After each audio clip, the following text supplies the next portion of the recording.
occasionné la crise. C'est pas son parti et les autres qui sont à l'Assemblée nationale, mais il pouvait tout simplement retirer. La relecture, pourquoi faire en fait? La relecture, c'est pour gagner du temps. Parce que en sa qualité de président de la République du Togo, l'article 150 alinéa 1er de la Constitution de 92 lui donne obligation de se lever contre les renversements constitutionnels. Donc en tant que président, il pouvait dire « Ah non, s'il n'est pas au courant, s'il n'est pas à l'initiative, si c'est juste quelque chose qui lui tombe dessus, il pouvait dire en application de l'article 150 alinéa 1, je me bats contre ça, il ne faut pas. » Pourquoi parlez-vous de renversement? Ben, c'est un renversement constitutionnel. La réforme actuelle en débat. C'est pas une réforme, c'est un renversement constitutionnel. Qui renverse qui? Je comprends pas. On nous change de république. Oui. Voilà. Est-ce que c'est comme ça qu'on change de république? Non. Pour changer de république, il y a une procédure bien établie qu'on a déjà fait plusieurs fois. On est à la 4e République, donc on sait le faire. Est-ce que c'est comme ça que ça s'est fait les autres fois qu'on a voulu changer de république? Non. Ils savent très bien que ce qu'ils sont en train de faire, c'est pas légal. C'est un renversement constitutionnel. On ne peut pas passer de la 4e à la 5e République de nuit, voté par quelques députés. Non. Hier, j'ai diffusé une vidéo de Feu Gnassingbé Yadema. Quand il faisait la campagne pour la 4e République, il a dit « Le pouvoir ne m'appartient pas. Le pouvoir appartient au peuple. » Donc, il faut demander au peuple s'il veut changer de république ou pas. Faire un projet, soumettre au peuple pour que le peuple vote oui ou non. Est-ce qu'on ne sait pas changer de république au Togo? Si, on sait le faire. C'est pas la première république. Pourquoi on n'a pas fait comme les autres fois? Est-ce qu'il y avait un débat? C'est maintenant qu'il crée le débat. Il crée la crise exprès pour pouvoir changer de république. Parce que pour qu'on puisse changer de république, il faut qu'il y ait certains troubles. Il faut peut-être à la sortie d'une guerre, peut-être à la sortie de gros bouleversements sociétals. Parce que la Constitution, c'est un contrat de société. C'est la fondation de la République. Donc, il aurait fallu aller au référendum. C'est ce que vous nous expliquez. On n'avait même pas besoin de changer de but. Donc, on n'a même pas besoin d'aller au référendum puisqu'il n'y avait aucun problème. C'est maintenant qui crée le problème. Ah.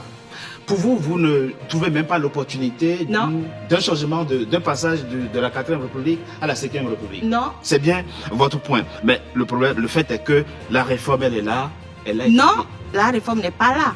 On se bat pour que justement, monsieur le président de la République applique la Constitution de 92. L'article 150, il peut le faire.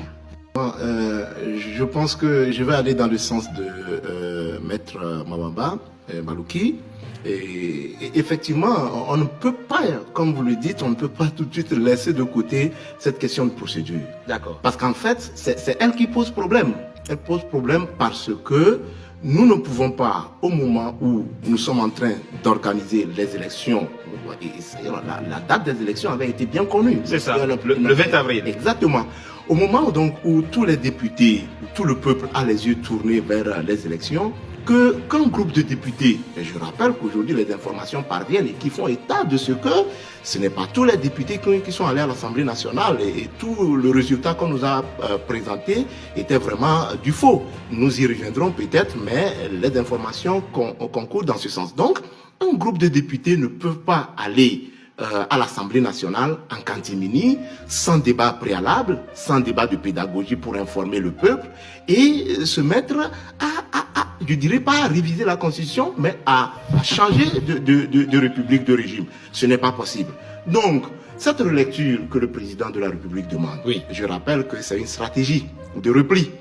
Nous avons vu la même chose en 2005 quand Faure Gnassingbé a pris le pouvoir avec plus de 500 morts. Il s'est retiré, confié le pouvoir à Abbas Bonfo, mais il est revenu en force. Depuis 2005, il y est encore. Vous pensez que l'histoire se répète au Togo? L'histoire se répète, donc c'est un repli stratégique et les Togolais doivent l'avoir à l'esprit. Ça, c'est un. De deux, je dis que c'est un repli stratégique parce que le président, après avoir rencontré l'Assemblée nationale la dernière fois, a demandé le report des élections. C'est le gouvernement qui a sorti le communiqué. Quel est le lien entre la révision constitutionnelle et les élections qui sont programmées. Cela voudrait dire tout simplement que le président veut opérer malgré tout un passage en force. Donc, ce repli ou ce report, cette relecture qui est demandée pour dire que je suis sensible à l'intérêt qu'a suscité le projet, c'est un repli stratégique. Sinon, le président sait, il est conscient, je termine par là, que à la prochaine assemblée, il n'est pas sûr qu'il ait la majorité. Et qui parle de relecture parle certainement d'une nouvelle adoption. Et donc, ayant conscience qu'il n'aura pas la majorité à la prochaine assemblée, il veut opérer un passage en force et c'est pourquoi il a reporté les élections. Si vous permettez, oui, s'il vous plaît. Je dirais que aujourd'hui, la situation dans laquelle nous vivons au Togo est une situation voulue par le souci, peut-être nous y reviendrons, d'une seule personne de régenter le pouvoir au Togo. Et je crois que c'est ça que les Togolais sont en train de combattre. Je dois préciser d'emblée que le représentant du pouvoir que nous avons invité n'a pu faire... Je suis dans le même sens que mon confrère Alexis Iou qui dit que le législateur de 92, le constituant de 92, n'a pas été... excusez-moi le terme, mais il n'est pas con. D'abord, la Constitution, le constitutionnalisme ne confère pas des pouvoirs à vie ou des pouvoirs illimités.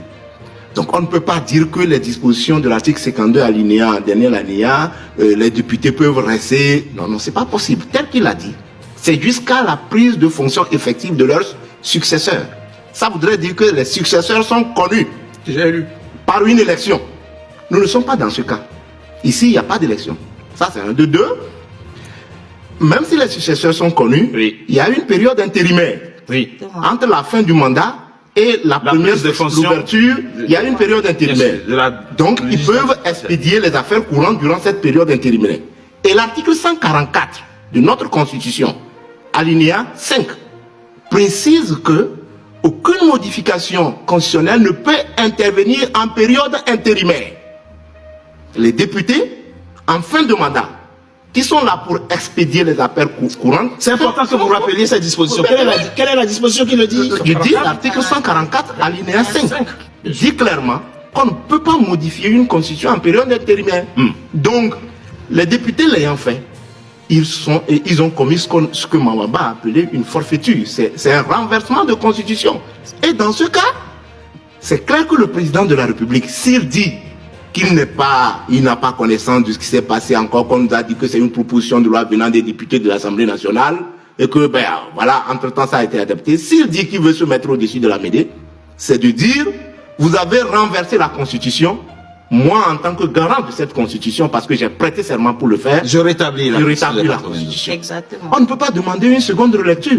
Et comme je l'ai dit, ce qui moi me chagrine, c'est le fait de demander une relecture à quelqu'un qui n'avait ni la qualité ni le pouvoir de le faire. Bon, mais et ça, il faut quand même que les Togolais dirigent contre ça. On ne peut pas parler de rétablissement de la Constitution dès lors qu'il ne l'a pas promulguée, qu'il n'a pas promulgué. Oui, mais vous savez, nous savons jusqu'à ce jour, c'est la Constitution de 1992 révisée qui vaut au Togo. Je suis d'accord avec vous. Mais en demandant une seconde relecture, nous disons que ce n'est pas ça que les Togolais demandent. Parce que ce que les Togolais demandent, les Togolais disent, il n'est pas opportun que vous modifiez la Constitution. Vous l'avez fait de manière illégale et irrégulière. Nous demandons son retrait pur et simple. Très rapidement. Maître Balouki, on reviendra tout à l'heure. Je reviendrai tout à l'heure.